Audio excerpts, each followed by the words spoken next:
Fala, galera. Vamos lá esperar a galera chegar.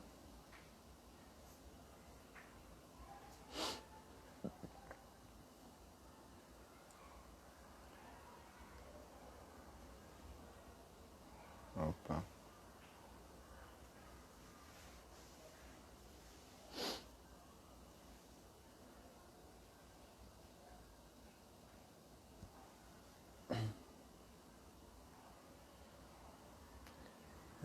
A live vai ficar gravada, então para quem estiver vendo depois, vai ter um papo hoje com o Eric de Belém. E hoje, esperando só o Eric entrar, vai ter um papo hoje com o Eric de Belém. Ele me convidou para essa live e como o meu celular, eu não sei, meu Instagram não tem aceitado eu ser convidado, falha. Aí eu vou esperar ele entrar aqui para eu convidá-lo, para a gente poder bater esse papo, falar um pouco sobre treinamento, sobre algumas questões das quais eu tenho falado aqui. Tudo bom? Jefferson. Tá em Lisboa? Show. Vai ter um papo hoje aqui sobre treinamento. Vamos lá, só esperar o Eric entrar aqui. Vai ser uma live hoje compartilhada.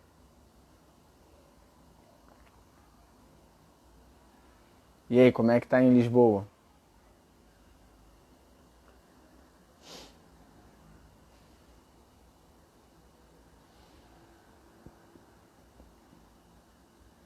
Você.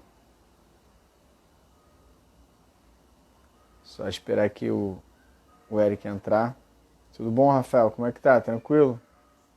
Tranquilo não tá, né? Infelizmente, mas a gente tá se reinventando aí.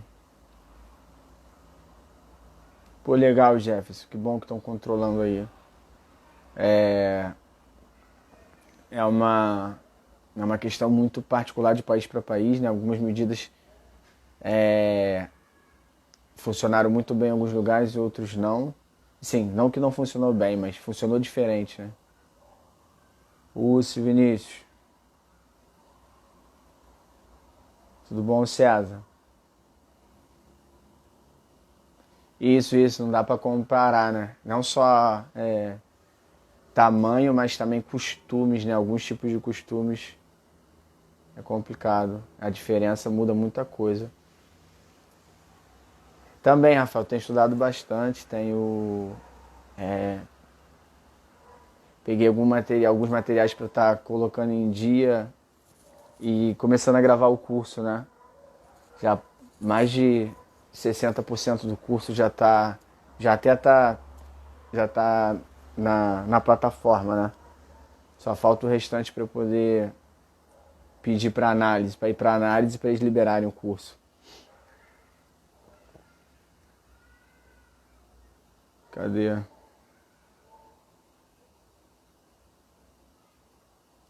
André. Fiquei de...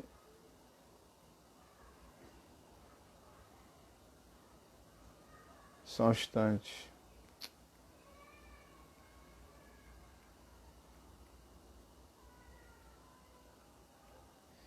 Esperando o Eric. Charles.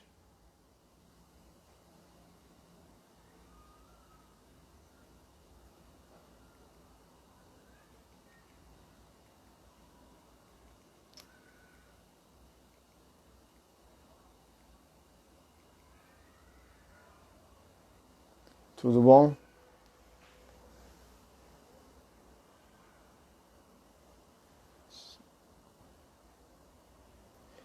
Então, Charles, eu vou... Na verdade, é o Eric de Belém que me convidou para a live, só que o meu celular, quer dizer, o meu Instagram, quando alguém me chama, não tem entrado direito, né? Aí entra a voz, mas não sai o... Entra o som, mas a imagem fica parada. Aí eu falei com ele que eu ia entrar primeiro e Pra ele entrar. Deixa eu ver aqui. Entrou. Aí ele vai estar conduzindo aí. Agora vai. Ô, Simas, como é que tá? Os. Bem, graças a Deus. Você? Bem, né? Se resguardando, procurando manter a saúde física e mental, que não tá fácil. Tranquilo. E as atividades que as crianças aí estão conseguindo fazer online? Bem difícil, né? Porque os alunos são da periferia, né? E nem todos têm Wi-Fi, então o negócio é Entendi. bem complicado. Não é muito fácil de conduzir, não. Até o público adulto é difícil. Até o público adulto é meio difícil. Às vezes é uma questão, é um novo momento, né? Só fica aqueles que realmente querem fazer a atividade. Quem não quer, meu irmão. Quem precisa sempre do empurrãozinho nessa hora, É mais difícil. muito mais difícil. Muito, muito mais difícil. Aí fica complicado. Mas sim, vamos lá. Tem um turbilhão Vamos. de perguntas para fazer para o senhor. E Se eu não souber tem uma responder, galera eu também posso que pedir ajuda? perguntar aí. Pode pedir. Tem uma galera que quer perguntar também aqui. Entrou o Fernando aqui, o Fernando faixa branca, quase azul já, que questiona bastante coisa, é um cara muito bacana Legal. também. Então que a galera participe aí, fique à vontade. Bom, a primeira grande pergunta é sobre tipos de treinamento. O senhor que já treinou o Bebeto, o Ricardo Evangelista, né? Entre outros atletas. Assim, o que ocorre aqui em Belém, assim, muito, muito forte. O cara quer disputar um determinado campeonato e ele começa a se inspirar em atletas de altíssimo nível para ter como parâmetro aquele treinamento para ele. Consequentemente, lesão, enfim, tudo a gente já sabe, né? Qual a diferença básica que a gente pode ter como norte para esse tipo de treinamento entre o praticante e o atleta de alto rendimento? Show. Então, na verdade, esse programa não é só daí, não. É de muitos lugares. Aqui a gente. Eu acho que é uma cultura. E vou te falar assim: muitos esportes, eles já são educados desde o começo a só fazer o que os treinadores, né, estão levando a fazer, assim, estão indicando. Mas a gente já tem outros esportes, principalmente esporte que é individual, e assim, o treino é mais aberto, como o jiu-jitsu, por exemplo. O cara consegue ter liberdade de treinar e visitar uma academia, e né, ele tem um pouco mais de liberdade. Por exemplo, tem outras modalidades que ele só tem aquele local para fazer e não tem outro lugar, então ele tem que ir para lá, né? Então, aí fica um pouco mais complicado. Mas, assim, no geral, a gente tem que pensar que existe um princípio chamado princípio da individualidade biológica. É muito interessante porque quando a gente monta um treinamento, a gente tem que respeitar os princípios. Se não respeitar os princípios, a chance daquilo ali dar errado é muito grande. Assim, tem vários tipos de princípios, tem vários princípios, no caso, que eles tem alguns autores que vão quebrando eles, né? Vão subdividindo para ser bem mais específico. Mas eu, basicamente, entendo que quatro, assim, a pessoa tem que saber, porque deles vão se desmembrar os outros, que é o da individualidade biológica, que é esse que eu vou falar agora, o da sobrecarga, o princípio da sobrecarga progressiva, né? Que é a questão do aumento do treino, da carga do treino para o aluno. É outro A grande, questão, é outro grande erro, né, da maioria. sim.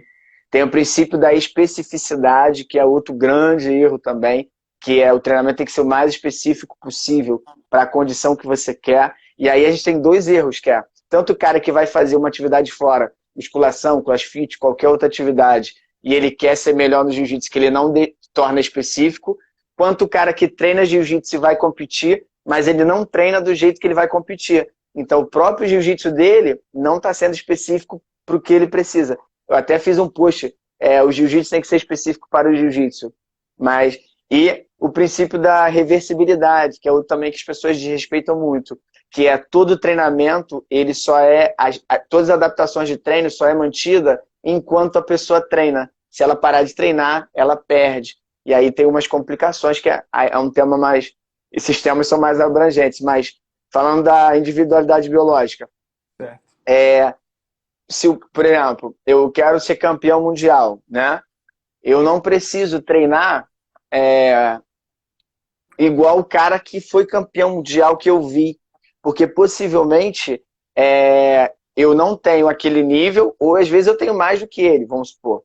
Mas por algum motivo o cara chegou lá. Às vezes a minha categoria tem uma exigência, melhor assim, uma categoria tem uma exigência que é totalmente diferente da categoria dele. Então eu tenho que treinar o suficiente para a minha categoria. Quer ver um exemplo? Eu sou master, né? Fui campeão mundial ano passado. É, sou Master 2. Eu não posso querer treinar igual um cara que treina para o Mundial Adulto Azul, por exemplo, que ele vai fazer muito mais luta do que eu, né? E o ritmo da luta é diferente. E eu tenho outras condições, que é lesão, tempo, eu cuido da minha família, tenho que trabalhar, acordar cedo, eu tenho outro ritmo, e entre outras coisas. Além da idade, o tempo de recuperação, tudo isso influencia. Então eu não posso olhar o cara e falar assim, caraca, eu quero ter esse condicionamento e treinar igual o cara. Porque acontece, você falou, a chance de lesão é muito grande. Agora, é um trabalho a longo prazo. E, por exemplo, eu não posso chegar hoje, treinar, começar a treinar de fato e achar que daqui a um ano eu tô o super-homem na minha categoria. Porque não é assim. Se pegar só um exemplo mais ou menos. Eu voltei a treinar de fato em 2015, né? Que eu estava cheio de lesão. Era uma vez ou outra que eu dava um treino, mas não era treino de fato. Mas eu voltei a treinar em 2015. Para eu alcançar um ápice de condicionamento, eu só consegui em 2018. E 3 anos? aí, por quê? Caraca. Aí a gente está falando de um ápice de condicionamento de fato. Aquilo que tu fala assim, caraca, tá consolidado. E a partir de 2018 que eu já conseguia fazer treinos como a minha categoria realmente necessita, na intensidade que ela necessita e na quantidade que ela necessita. Não confundia em chegar, eu aguento 10 treinos na academia. Pô, tem gente que vai aguentar 10 treinos na academia e não vai aguentar um na competição, porque a especificidade é outra. Então, em 2018, eu consegui fazer a quantidade eu conseguia fazer a quantidade de luta que a minha categoria exigia na intensidade que a minha categoria exigia. Então, de 2018 até agora, a gente parou, mas foi que eu colhi os frutos. Em 2018 eu perdi uma competição, que foi o Mundial, né, da IBJJF, na minha trajetória, dentro da minha categoria. Eu lutei em outras categorias para testar em competições menores, mas assim, na minha categoria mesmo, eu perdi uma competição, foi na segunda luta no Mundial. Depois do Mundial, eu lutei brasileiro de equipe de 2018 e vim até agora, janeiro de 2020, fevereiro, que teve o desafio, eu ganhei todas as competições. Aí está falando brasileiro, internacional, mundial, brasileiro de equipe, são competições muito fortes. Mas porque eu treino como eu preciso e não como outra pessoa treina. Dá um exemplo. Vou olhar o Denilson Pimenta, que também é Master 2, e achar o Denilson tem um tipo de treino. Não posso treinar igual ele. Porque se eu for treinar igual ele, o jeito que ele treina, a forma como ele treina, a quantidade de treino dele, meu corpo não vai aguentar. Mas não quer dizer que eu não possa ser campeão mundial na minha categoria, como ele é campeão mundial na dele, que é o que aconteceu esse ano passado. Oxe, Certo. respondido? Os- Como o tema é jiu-jitsu e pós-pandemia, então muitas das coisas aqui vão acabar nos levando para lá. Show. E eu sempre procuro fazer a comparação daqui para lá. Claro que tem muita coisa que vai ser igual, como o senhor falou. Não muda muito, não. Aqui é também basicamente assim. Mas me preocupam. É das metodologias de treinamento, né? Que ainda aqui predomina o discurso lá do discurso, enfim, porradaria, babá, treina daquele jeito. E criou-se a cultura do creonte, né? Você é creonte, você... Aí eu fico me perguntando, aonde fica o bem-estar do aluno? Eu tenho que estar onde eu me sinto bem, né? Não tem um que imitar um lugar onde ou o cara lá que entrou lá e foi campeão mundial, ou o cara entrou lá e ficou bom. Não, tem que estar aí onde eu me sinto bem. Porque tem casos aqui do cara ir para uma academia, ele espera uma coisa, chega lá e fica decepcionado total. Então, pensando nesse pós já e tentando ver um futuro melhor, o que o senhor acha que a gente pode agregar como educador, como professor de jiu-jitsu, nesse sentido de o aluno e fidelizar ele, né? Usando as metodologias de ensino. Falhou um pouco no final. Deixa eu ver se eu entendi aqui. Você está falando em relação ao aluno que sai da academia buscando algo melhor, o que, que a gente poderia acrescentar a isso? Basicamente é isso. Que, tipo, em relação a metodologias, né? Porque acontece muito do cara não se dar bem numa determinada academia e ficar em outra. Aí tem eu tô falando muito da realidade daqui. Creonte, enfim. O que a gente pode já pensar no pós? Como a gente pode trabalhar a questão da metodologia para trazer o aluno cada vez mais para perto da gente? Show. Então, quando eu penso que eu treino, eu tento sempre explicar para os meus alunos o que, que eu estou fazendo, né? É sempre muito aberto em relação ao tipo de estímulo que eu estou dando, por que, que a gente está fazendo isso. Eu tenho muito envolvido nas minhas aulas a questão da filosofia, são coisas que eu entendo que são indispensáveis para a aula. Se a gente pensar que o treino, né, é um diálogo entre mim e meu aluno, sendo que esse diálogo ele vai acontecer em várias esferas, né? Na parte física, fisiológica, né? Na parte Psicológica. psicológica, emocional e na parte filosófica. Então, esse diálogo está acontecendo o tempo todo. Então, quanto mais transparente eu for com o meu aluno, mais ligações a gente tem. O que acontece é que muitas vezes, né, a gente vê alguns professores só no diálogo físico. O aluno chega, né, desculpa a expressão, que é uma gíria que a gente usa, sai na porrada, vai embora, zoa um ou outro ali, vai embora e fica nisso. E o professor, não, por mais que assim, a gente fala, não é questão de ter amizade ou não, porque às vezes tem amizade, mas não é o que o cara está procurando. Tipo assim, ele não conseguiu outras respostas.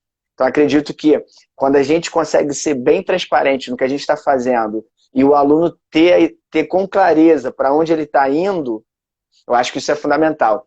Quando eu falo assim, para onde ele está indo, é da seguinte forma. Olha só, galera, a gente está começando a montar esse treinamento aqui, tá? Eu vou precisar que nessa semana vocês façam isso, isso e isso, porque na semana que vem a gente precisa disso, ou daqui a um mês, ou tem um amigo que vai competir, a gente está fazendo isso. Se a gente tiver essas separações assim, e passar isso para o aluno, que ele começar a visualizar, caraca, a aula é programada, eu tenho um norte, a gente não está fazendo por fazer. Por quê? Competir com dinheiro, acredito que aí não dá para você fazer e nem eu consigo fazer aqui. A gente vai pegar uma grande academia aí que compra atleta, não tem como competir com dinheiro. Então, se o aluno estiver procurando o dinheiro, se a procura dele é dinheiro, tem que estar bem claro que dinheiro dessa forma, né, não tem como, eu não consigo. Então, ele tem que realmente ser honesto com ele e comigo, né? E eu acredito que procurar outro lugar possa ser a resolução para a vida dele. Agora, se ele estiver procurando outras coisas, competência, um bom programa de treino, jiu-jitsu adequado, né? Um relacionamento bem aberto entre professor e aluno, entre outras coisas da modalidade, isso eu posso dar para ele. E aí eu acho que se ele entender que tem alguma coisa na sua aula que ele não vai encontrar em outro lugar, isso prende ele. Porque eu tenho certeza que assim, eu tento buscar, tá? Algumas características que o meu aluno não vai encontrar em outro lugar. E por mais que ele precise ir, né? Ele vai sentir falta disso. E acho que é essa a relação que eu tento entregar. E todo professor, né? Acredito que tenha que buscar o que ninguém faz, mas o que ninguém faz, mas que soluciona o problema, né? E não assim, vou fazer isso aqui porque ninguém faz, só por fazer. Mas essa relação é muito importante. E, por exemplo, eu venho do judô, né? No judô, a gente já é acostumado a treinar o atleta e em determinado momento perder o atleta. Porque, por exemplo, quando o aluno começa a chegar no nível para começar a disputar competições internacionais, dependendo da tua academia, não comporta mais aquele aluno. E eu sempre deixei muito claro para meus alunos, tinha um aqui que estava ainda agora, não sei se ele ainda está, o Rafael, e ele chegou a alto nível de judô, e chegou uma hora que eu falei para ele, cara, se alguém te chamar, eu acho interessante. Eu falei para ele, na época, quando ele era mais novo, eu falei, ó, a gente chegou numa hora que se você receber uma boa proposta, deve ir sim, não tem por que não ir. Sempre fui muito aberto. Entre outros alunos que eu cheguei e falei assim, cara, aqui não dá mais. Agora, isso no judô, que tem uma peculiaridade. No jiu-jitsu, não tem necessidade nenhuma. Nenhuma. Porque os treinos que a gente tem hoje dentro da nossa equipe, da GF Team, é muito forte. E, tá? O jiu-jitsu... Ah, o Rafael tá aí. E o jiu-jitsu, ele tem umas características que dá para treinar muito, muito forte, com pouco recurso, porque ele depende de algumas coisas muito interessantes quando a gente consegue identificar. Então, dá para fazer bastante coisas sem essa necessidade de troca. Isso pensando socialmente. Agora, se pensar na filosofia da arte, né, se a gente pensar como arte marcial, é uma perda muito grande para o professor. E eu acredito que o aluno, porque assim, às vezes as pessoas perdem isso, parece saudosismo ou utopia, mas arte marcial. Eu ensino arte marcial. Eu não ensino luta. Eu ensino arte marcial. Se é arte marcial, tem algumas características que devem ser respeitadas. Então, a filosofia engloba respeito ao tatame, respeito ao professor, respeito à faixa, respeito ao kimono, respeito à tradição, né? Então, essas coisas a gente tem que colocar na nossa aula, porque depois, se o aluno não cumprir isso de alguma forma, não tem que a gente reclamar, eu nunca ensinei para ele. Sim. Aí, essa relação ela tem que ter. E quando a gente fala de arte marcial, os alunos chamam a gente de mestre, apesar de eu não gostar muito dessa nomenclatura, mas eles chamam a gente de mestre. E hoje eu já estou me chamam, eu escuto, eu já até obedeço, porque eu sei que é por tradição. E carinho, né? É costume. Mas o mestre, eu costumo dizer que mestre é aquele que transcende o conhecimento. E professor é aquele que passa conhecimento. Então, professor pode ser um faixa azul para um faixa branca. O faixa azul está ensinando para faixa branca, o faixa azul é professor do faixa branca naquele momento, porque teve uma relação de dependência de ensino e de aprendizagem. Então, ali tem uma relação professor e aluno naquele momento. Agora, mestre, esse cara transcende esse conceito, porque aí a gente não está falando só de ensinar e aprender, e sim de se espelhar. Então, o aluno, quando ele fala assim, esse cara se espelha no que esse professor está falando em condição de mestre, ele é discípulo. Aí, discipulado, a gente já entra numa outra questão. E, assim, é uma coisa mais filosófica, vou parar para a gente não viajar muito assim, que vai sair dos temas. Mas isso faz toda a diferença quando a gente estiver diante de uma situação dessa, do aluno sair por sair e, às vezes, negligenciar alguns conceitos, como respeito ao professor, respeito à equipe, respeito ao mestre, entendeu? Não é questão de sair. Se tiver que sair, saia, mas tem que saber fazer essa transição. Certo, excelente consideração. Tem uma galerinha aqui de Belém entrando, e eu queria que o senhor falasse, o senhor não falou, né? Todo mundo já sabe, mas vamos repetir que é bom, até para inspirar todos nós. Depois dos 3 anos de preparação, chegou no ápice, foi para os eventos. O ano que o senhor arrastou tudo foi em 2019. Quais foram? Fala para a galera. 2019? Todos. Sem tirar nem o campeonato da academia, nem o interno. Então, eu não luto muita competição por causa das minhas lesões, né? Então, eu escolho algumas lesões, eu sei dos meus limites, é um princípio da individualidade, né? Eu sei dos meus limites, então eu acabo competindo menos, porque eu preciso do meu corpo destruído nos treinos e também dá tempo dele reconstruir. Se eu ficar competindo, eu não tenho esse tempo. Então, Eu tô com 37, faço 38 em novembro. Ano passado eu lutei. O seu Denilson aí. O Denilson, falei de você ainda agora, mas não falei mal não, tá? Falou que treina muito duro. Vou falar aqui, aproveitar que ele entrou, antes dele sair. A última vez que eu treinei com o Denilson, eu faço para todo mundo. A última vez que eu treinei com o Denilson, eu fazendo meus 300%, ele me batendo, sorrindo. Aí eu falei assim, caraca, o cara não tá fazendo um esforço. Eu falei, aí... E assim, eu não sou um cara fraco, eu sei disso. Não é soberba, não. Eu sei que eu não sou um atleta fraco. Pô, e o Denilson me batendo, brincando, aí deu ruim. Mas aí, como tá falando, em 2019 eu ganhei o Rio FAO, né? Foi minha primeira competição, porque eu tava desde o brasileiro de equipe do ano anterior, de 2018, sem lutar, e eu já tinha ganho o brasileiro de equipe. Aí eu lutei o Rio FAO. Aí depois do Rio FAO, lutei o brasileiro, foi no mesmo mês, Rio FAO no começo de abril, e o brasileiro no final de abril, comecinho de maio, né? Mas foi menos de um mês a diferença. Aí eu lutei o Internacional Master, que aí já teve um tempo, porque ele é final de julho. Depois eu lutei o Mundial, que é final de agosto. Aí eu tive só um mesinho. Pensando no tempo que eu viajei, no tempo de viagem, foi um pouquinho antes de um mês para a viagem. Porém, o meu foco não era internacional. Isso é muito importante também de planilha. Eu lutei o internacional, não tendo internacional como um dia forte, mas não como competição de fato, porque não é minha competição-alvo. Tá? Ninguém quer perder, eu estou falando que sim, meu foco é o mundial. Então, minha planilha, meu condicionamento estava subindo para o mundial, e no internacional eu dei uma baixada para dar uma segurada, porque eu estava muito bem. Então, quando você vê que você está muito bem, ao contrário do que todo mundo imagina, você não deve subir muito treino, porque você pode estar muito bem, quase no teu limite, e se você subir muito, você vai cair, né? Obrigatoriamente. Então, eu dei uma segurada para o internacional. Lutei internacional a mais ou menos uns 80% do meu condicionamento. Aí fui para o Mundial subir de novo o treino, porque eu já estava no pico ali.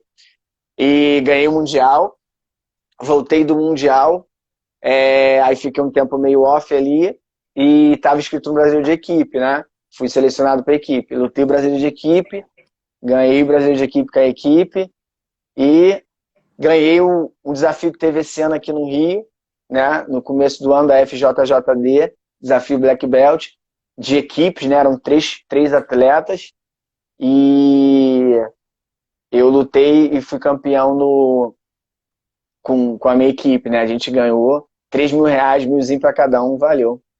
Opa, bacana. Um abraço pro meu professor aqui, meu mestre, Márcio Tubarão. Cituba. Finíssima, do bem, gente boa demais. Um abraço, mestre. O André perguntou aqui, o fato de o judô ser mais disciplinador faz os atletas de judô serem mais obedientes aos treinos? Jiu-jiteiro é rebarbado, é? Oi? Jiu-jiteiro é indisciplinado, será? Não, o que acontece? O judô, por ele ser olímpico, ele tem um foco numa questão de treinamento num ciclo. Então, quando você começa a treinar, quando você começa a despontar como atleta, você automaticamente você quer ir para uma Olimpíada. Então, você tem que respeitar os ciclos. Isso acaba sendo, fala, você vai pegar isso por osmose nos ciclos. Eita, desculpa. Você vai pegar isso por osmose nos treinamentos por causa do ciclo de todo mundo, né? Essa é uma coisa. A outra questão é, quem entra no judô sabe que ele tem as regras bem rígidas, né? Tem uma tradição. Então, a pessoa que entra, ela já se identifica com isso. Então, ela já vai sabendo que algumas coisas vão ter que acontecer. Tanto que, quando alguém vai treinar lá na academia de jiu-jitsu, o André, meu aluno, uma das primeiras coisas que eu falo é, a minha aula aqui de jiu-jitsu, mas por eu ter meu berço no judô, aí eu tenho toda a tradição de judô. Cumprimento no início da aula, respeito, não pode tirar faixa, não pode falar palavrão dentro da aula. Para sair tatame tem que me avisar, o kimono tem que estar sempre arrumado, não pode treinar com kimono de duas cores, parte de cima de uma cor, debaixo de outra, não pode treinar com kimonos que não seja do jiu-jitsu regra, que é preto, branco e azul. Então, no primeiro dia ali, eu já converso com a pessoa, porque se aquilo não é o que ela quer, eu já estou sendo bem sincero. Então, ela vai ver ali, ela fala assim, não, não é isso que eu quero, esse cara é maluco, vou sair daqui. Ou então ela falou assim, pô, é isso que eu quero, Verdade. vou treinar, eu quero estar aqui. Então, isso é bem legal, essa transparência. Mesma coisa é, se o aluno chegar para mim e falar assim, professor, eu vim para cá para o senhor me fazer campeão mundial. Aí eu chego para ele e falo assim, vamos lá, calma aí. O fato de eu ter sido campeão mundial não quer dizer que eu consigo fazer alguém campeão mundial. O que eu posso fazer é, eu sei o caminho, eu sei todas as dores, todas as perdas, eu sei o que você vai passar. Mas isso não te faz um campeão mundial. Porque ser campeão mundial depende de outros fatores que você vai ter que pagar o preço. Eu sei o preço, vou te falar o preço e vou tentar fazer você pagar o preço aqui no treinamento. Mas não sei se você realmente vai estar disposto a pagar esse preço e se você vai se dedicar nesse nível. Então, ser campeão mundial não posso prometer. Agora, posso te prometer, te dar o caminho. Então, também sou bem sincero. Se ele quiser, porque vai ter alguém que vai falar para ele, eu te faço campeão mundial. E assim, de coração, nenhum professor faz um aluno campeão mundial. Nunca. Isso é do aluno. É do aluno. A diferença é, se você tiver um bom professor, um cara que tem visão, que consegue organizar treinamento, um cara que está antenado com tudo do mundo da luta, tá? Se você tiver um bom professor, ele vai fazer com que você talvez chegue um pouco mais rápido, tá? A um grande nível, ou te manter por mais tempo naquele nível. Isso sim, isso é obrigação do professor, é função dele. Agora, fazer o aluno campeão mundial não dá. Senão todo mundo treinasse com bochecha e ser campeão mundial. Né? Aí fala assim, então todos os alunos daquela determinada academia vai ser campeão mundial porque treinam todo mundo igual. Então não é isso. É o aluno que está disposto a pagar o preço. Por exemplo, sabe o que é treinar com muita dor? Às vezes treinar chorando por dentro, treinar com um problemaço dentro de casa e você ali treinando, tentando tirar essa cabeça para treinar. O cara que perde peso, já perdi muito peso na época da minha vida. Sabe o que é ficar com fome? A boca seca, você não conseguir comer e o cheiro da comida chegar a doer o teu estômago, você ter que ficar, se trancar, se fechar para não comer. Então, assim, são coisas que é muito complicado. Outra coisa é, às vezes a gente está com determinada situação que você não fala para quem está ao seu redor, porque senão as pessoas vão ficar te perguntando toda hora e aquilo vai te machucar e você não quer esse tipo de sentimento naquele momento perto de competição. Então, sabe o que é isso? Está disposto a pagar esse preço? É uma coisa bem complicada. Então, eu sou bem sincero nessa situação. São etapas dolorosas demais, né? Mas é o preço do sucesso, né? É o preço do sucesso. O amigo falou aqui, o Mário Hit, o cara que treina em academia pequena, não tem chance de ser campeão mundial. Tá pedindo a nossa opinião em relação a isso aí. Deja? Então, Deja, eu sou de uma academia pequena a minha vida toda. O Rafael, ele até botou um comentário ali sobre professor não ensina disciplina, né? Até um certo ponto, né, Rafael? Só responder pra gente, porque eu quero trazer o nome dele para cá. Até um certo ponto, né, Rafael? Porque, infelizmente, quem deveria ensinar determinadas coisas é os pais, o sistema social, a escola, que ele aprende alguma coisa também, mas não é obrigação da escola educar, mas é orientar a educação que a criança já tem. E o professor do jiu-jitsu, ele acaba sendo isso também, ele orienta a educação que a criança já tem. Mas se ela não tiver nenhuma, a gente vai acabar dando essa primeira educação e disciplina. Infelizmente, cai isso, porque não vem, eu falo infelizmente porque deveria vir de berço. Mas, então, já, a gente lá na academia pequena, para competir com as academias grandes, e o que acontece? Só que a qualidade do treino, a forma como a gente fazia, né, chegou um momento que começou a tirar dos alunos o sobrenatural, digamos assim. O que é esse sobrenatural? É o que não é natural em condições normais. A galera começou a ter muito coração. Esse, né, o Rafael, que eu tô falando aqui, o Rafael foi campeão mundial de juvenil. Rafael foi para 4 brasileiros de judô, se eu não me engano. Foi campeão brasileiro de judô, que é muito difícil. Eu tive outra aluna, Yasmin, também lá com a gente, que foi campeão mundial adulto, sendo juvenil, porque na época não tinha campeonato mundial juvenil feminino. E eu fui campeão mundial em 2005 e tive outros alunos que conseguiram, em 2005, treinando na academia pequena que eu falo, tá, galera? Em comparação às grandes academias, claro. Eu fui faixa marrom, adulto, fui campeão mundial em 2005, treinando na academia pequena, tá? Então, não é questão da academia só, não. Agora, talvez o que a gente tiramos leite de pedra, né, Rafael? Agora, uma coisa que eu falo academia pequena, o que acontece às vezes é que pode chegar um atleta se destacar demais dos outros e aquele atleta, aquilo ali não servir mais, de fato, para o que ele precisa. Se o professor não tiver esse olho muito rápido e, de repente, começar a pegar, agregar coisas para ele treinar, isso pode complicar. Agora, mas na academia pequena tem como fazer trabalho. O meu melhor treino, um dos meus melhores treinos, né? Porque tinha outros dois, mas às vezes eles faltavam muito, não iam, é o Rafael, que está falando. Ele era juvenil na época, e eu era adulto faixa marrom, e ele era juvenil faixa azul, tá? Então ele não tinha força ainda de adulto para competir comigo. Então ele lembra, eu treinava com a perna amarrada, eu treinava com outro aluno me puxando, e eu treinando com ele, eu criava, porque era eu que me treinava também no horário, então a gente criava condições, características que iam dar para a gente a necessidade da competição. Então, essas estratégias podem salvar o professor. E não falar assim, eu sei que não é o caso, tá? Só estou dando um exemplo. Assim, eu sou uma academia pequena, eu nunca vou ter um campeão mundial. Não, se é uma academia pequena, você vai sofrer um pouco mais para ter um campeão mundial. Mas se esse cara chegar, se essa pedra bruta chegar na tua academia e você conseguir levar estratégias para ele, você consegue. E eu estou falando porque eu sou prova disso. Lá a gente fez, em 2005, 3 campeões mundiais, né? Eu, o Rafael, de juvenil, e a Yasmin, que a gente chamava de tia carinhosamente, no adulto azul e eu no adulto marrom, que é um grande nível já, a gente está falando de adulto marrom. Fora isso, a gente teve campeão brasileiro e por aí vai. Mas então, a academia pequena tem sim. Porém, se o cara ficar fazendo o mesmo jiu-jitsu que todo mundo faz, não dá. Aí é fato.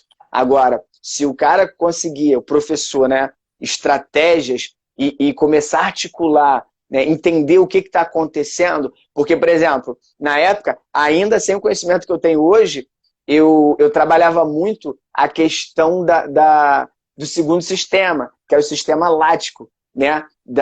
De dar aquela sensação de acidose, né? A fadiga por acidose. Então, eu acabava trabalhando muito isso. Então, os meus alunos, além de coração que tinha, que é uma característica minha também, e além de coração, eles tinham muito vigor físico. A galera conseguia ir para cima e a gente fazia dar certo. Graças a Deus. Show. O Vini Coelho está perguntando qual a opinião dos senhores em relação à competitividade na categoria Master. O senhor é o mais apto a falar do tema. Disputou o Mundial. Pô, Vinícius, me desculpem a brincadeira, eu também faço parte dessa, tá, galera? Mas ultimamente os bingos estão vazios, porque os velhinhos estão tudo lutando. Aí as pracinhas estão vazias, ninguém joga mais xadrez, dama na pracinha. Cara, eu acho fantástico a importância que os atletas Master estão dando para a categoria. A gente está falando no brasileiro do leve Master 3, se eu não me engano, foram 6 ou 7 lutas, preta. É coisa pra caraca, pra Master. Tem adulto que não tem isso. Tem adulto que faz 4 Tem chaveamento de azul juvenil. É absurdo. Então, assim, é muito importante a gente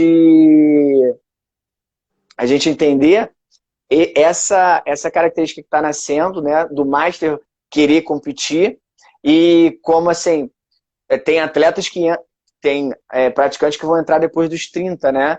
Então, isso também é legal, o cara dar esse valor e querer se disponibilizar, treinar e competir, né? Só treinar já é muita coisa e é louvável. Competir, então, depois dos 30, o cara começar a querer competir, eu acho fantástico. E é muito forte.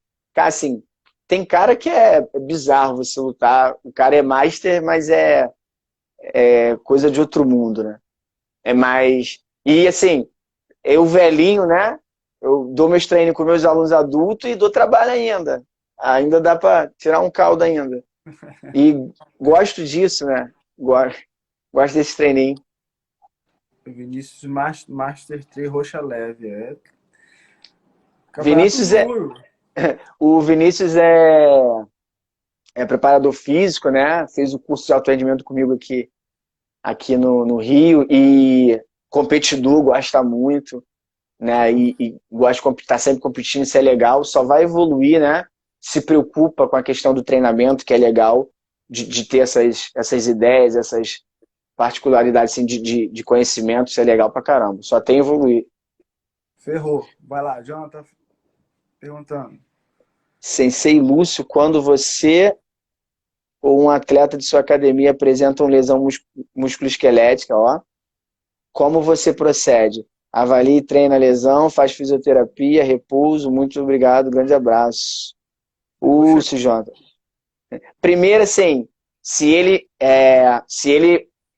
apresentou uma lesão, a primeira coisa que ele tem que fazer é ir no médico identificar, diagnosticar. Tá? Depois que ele tem o diagnóstico, que ele tem o que é, aí ele vem para mim e fala assim, ó, eu tenho essa lesão. Aí eu vou dar o prognóstico. Assim, agora vamos trabalhar em cima. A maioria das lesões, tá? Não tira o cara do treino. Ela tem que adaptar o treino, é diferente. Aí muitas pessoas não querem adaptar o treino, porque acha que ou 8 ou 80, ou faz ou não faz. Não é assim que funciona. Mas, então, assim, ele tem que adaptar o treino para continuar treinando.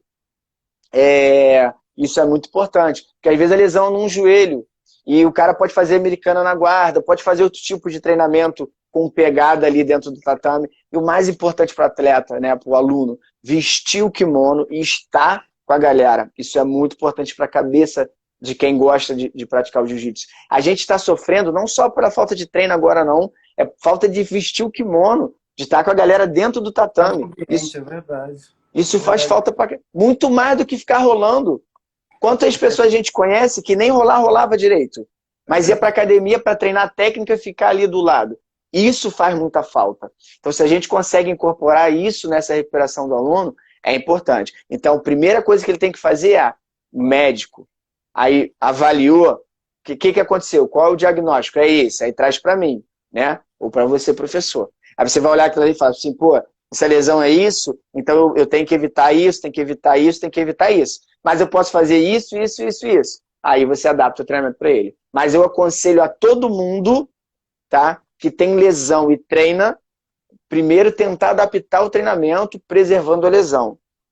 Isso é muito importante. Quando eu falo adaptar o treinamento, que é o cara que vai sair rolando direto. Mas ele tem como treinar técnica e, de repente, alguns tipos de movimento dá para fazer com alunos iniciantes. A cabeça é tudo. Sua cabeça ainda está se programando, criando estratégia, você tem evolução, tá?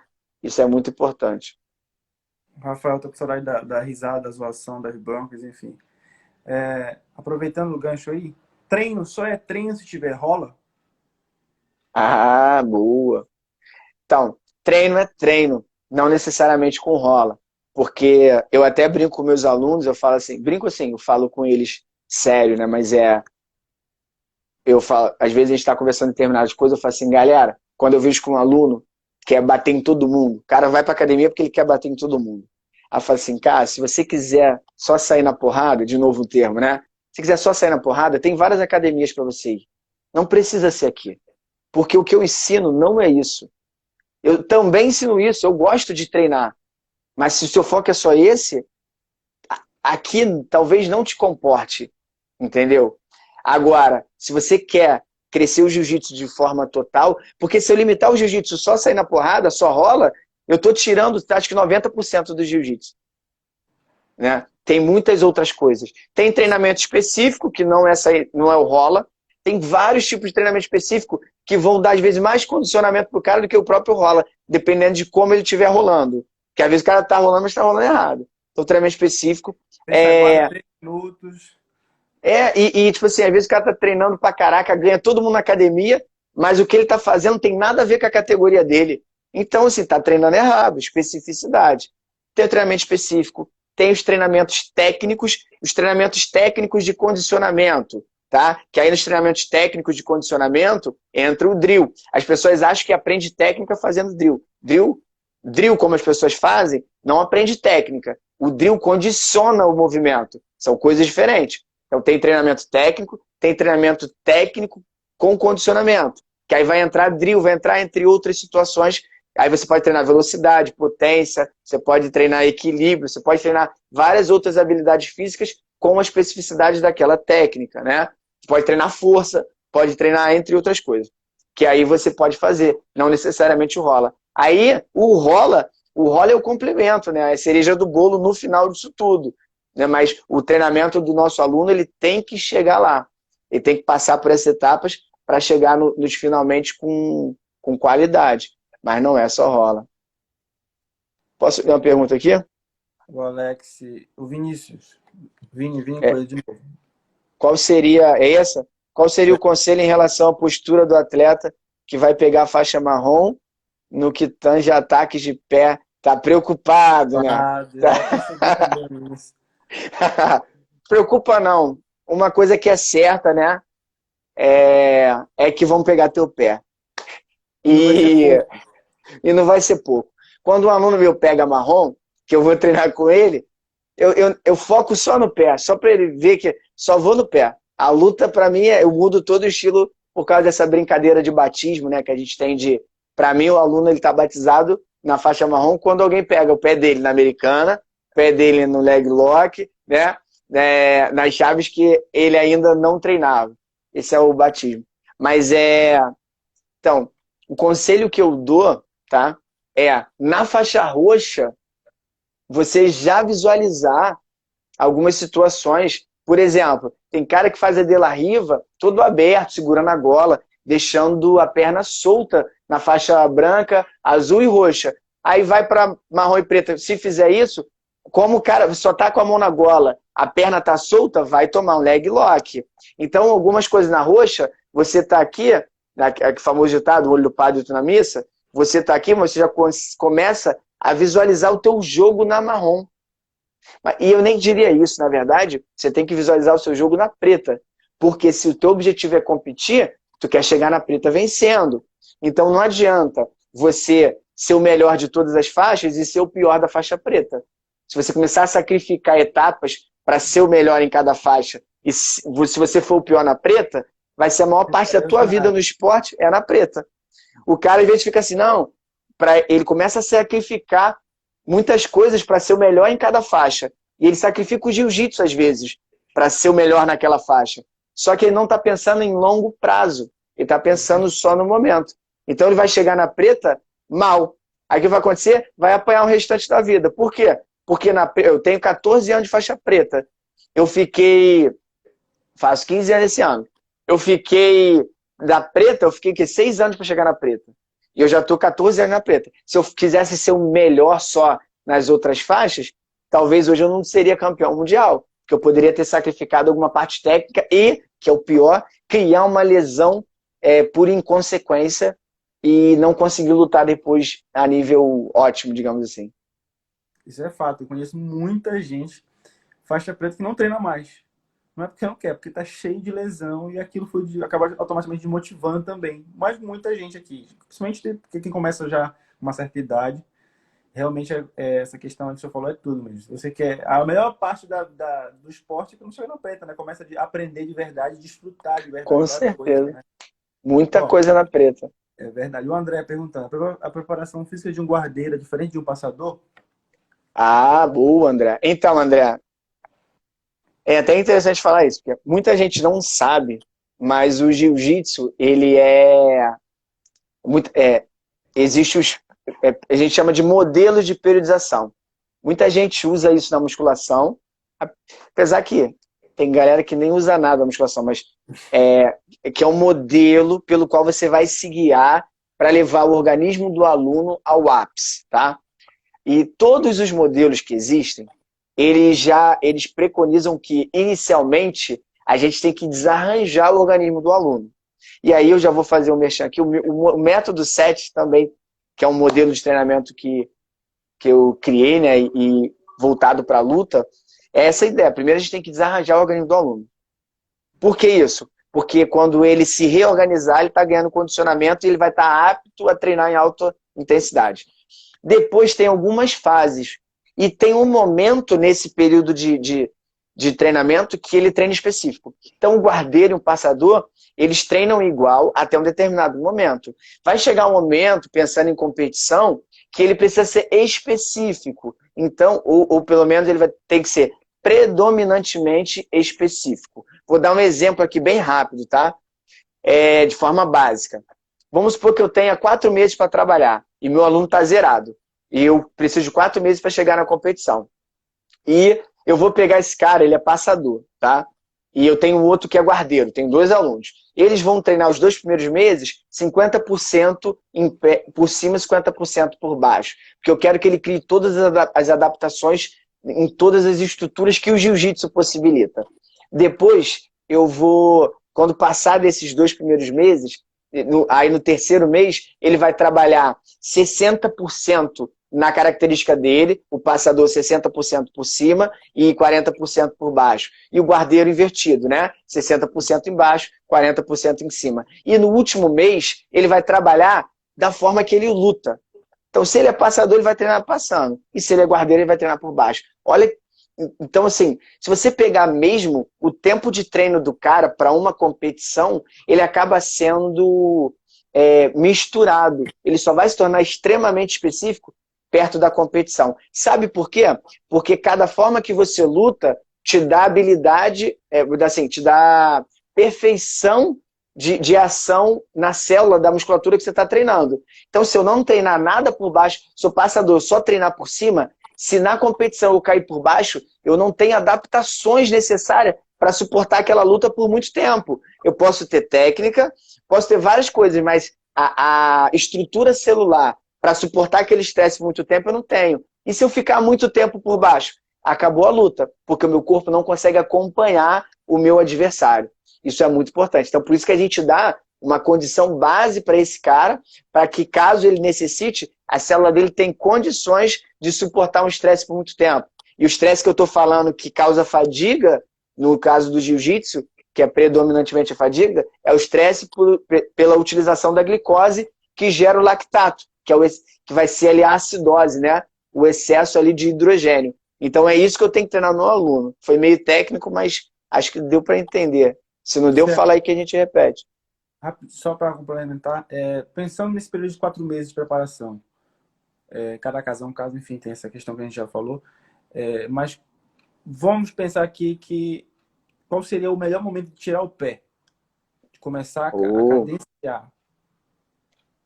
Eu vou responder de um jeito que é bem... Depende.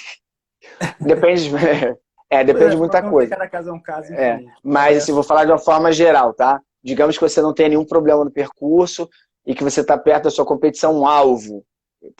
É uma das coisas que depende, é isso. Então você treinou para o brasileiro e está perto do brasileiro. Então, assim, quando a gente fala tirar o pé, tá? Tirar o pé é começar a deixar o treino no volume que o cara vai competir. Então, se você, vou dar um exemplo de novo, tá, galera? Só para a gente ter noção. O método 7, eu crio uma característica de, inicialmente, eu treino com os alunos tantos % acima do que ele realmente precisa para a competição, tá?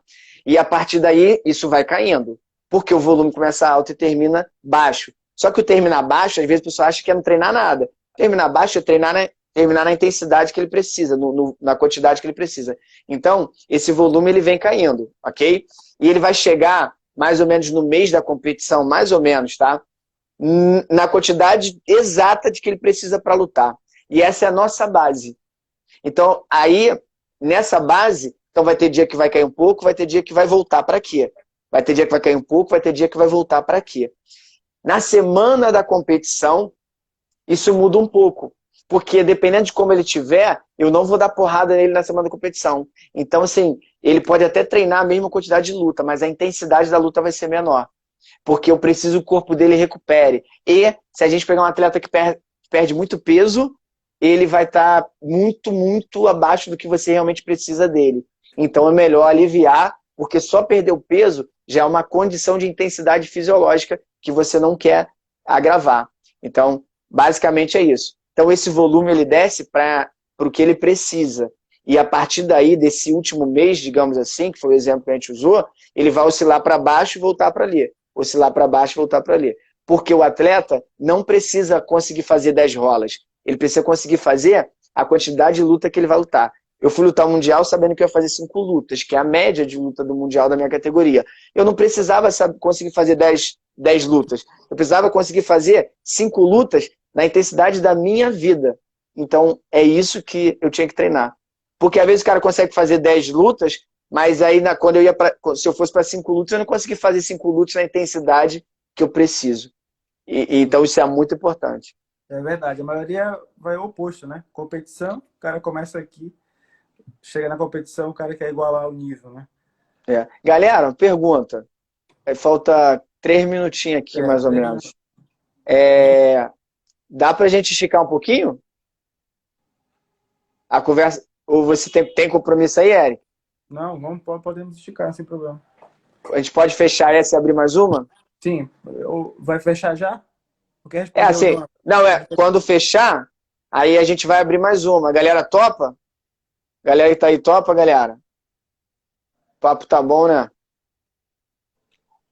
Ô, Sandra, a André falou que além de meu aluno é meu fã. É carinho teu. Tem uma pergunta aqui. Sensei Lúcio.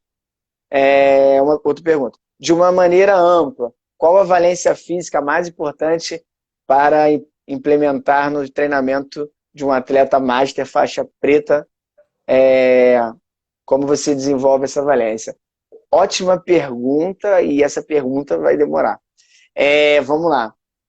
Não existe de fato uma característica isolada, porque a luta, todos os movimentos dependem de uma sequência de fatores. Então, assim, é bem complicado. Mas, assim, tem algumas coisas que sobressaem, né? A gente sabe, por exemplo, que no jiu-jitsu, a capacidade, a resistência à acidose é algo muito importante. Eu vejo muita gente priorizando no treino de jiu-jitsu a força, tá? E a força é muito, muito importante mesmo. E deve ser priorizada até certo ponto, desde que você não esqueça esse treinamento para ele conseguir lidar com a acidose. Porque se o cara tiver muita força, mas ele não conseguir lidar com a acidose, o que vai acontecer é que essa força não vai conseguir ser mantida e ele vai falhar e a luta ele não vai conseguir mais. A gente conhece várias pessoas que têm muita força e com 2 minutos de luta não é ninguém, né? Começa como Hulk, vai baixando pro Homem de Ferro de armadura, aí daqui a pouco o cara vai baixando, quando vê é o Capitão América antes dos produtos. E fora aqueles que se limitam a determinadas posições. Essa aqui é a minha parte forte, eu sou forte nessa posição e acabou-se. Eu vou usar minha força aqui e pronto. Entrou mais um aqui, ó. Cleiton foi meu aluno, 3º lugar no Mundial. Também bateu muita cabeça com o tio Lúcio na época que a gente treinava junto. Também mais novo, história longa. Então, assim, respondeu, né? Priorizar uma valência específica é muito complicado, porque a gente depende de um contexto. Mas vamos dizer que, como eu, tá? Não estou falando que seja errado, estou falando que existe uma falha que eu percebi, né? Identifiquei, e o meu método de treino, ele é basicamente, eu foco nos sistemas energéticos. Depois que eu estabilizo os sistemas energéticos, que eu boto na planilha todos os sistemas que eu sei que ele precisa treinar e na quantidade que ele precisa treinar, tá? Aí eu venho com as outras habilidades. E aí eu distribuo, dependendo da fase que eu estiver treinando. Aí ela vai sendo jogada. Mas isso é muito importante. Então, assim, por quê? Porque o cara se manter na luta é muito importante. Muito mais importante do que ele fazer uma força pontual, tá? A gente tem 25 segundos. Então, galera, aproveitar, vou fechar e aí eu continuo essa resposta. Beleza. Lactato não é um vilão. Os